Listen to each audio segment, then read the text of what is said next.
Mar a thuair sin na Bahreia ha Wimbledon atá seo ruidú. Agus leis sin, seo Còig Criomagan Dheidhinn Teanas. Ag arú a Còig an na 2010 chluich John Isner agus Nicholas Mahout in game tennis is atje an na jachtrí, waar a undiag ua de híd agus Còig minatun. Ha sin díadach do réitsinneach. Agus ag aribh ag chéir. Nu de chai tennis a chrúchar in táiseach bhí ag daine a bóla bhála lin lábhain.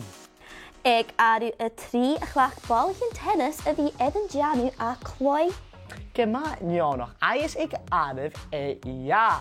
Ha luch iachtri ag critching gwn bych na Gréci, na Romani, agus na Héfatí a clwyd Yemenin efo gema colach di tennis.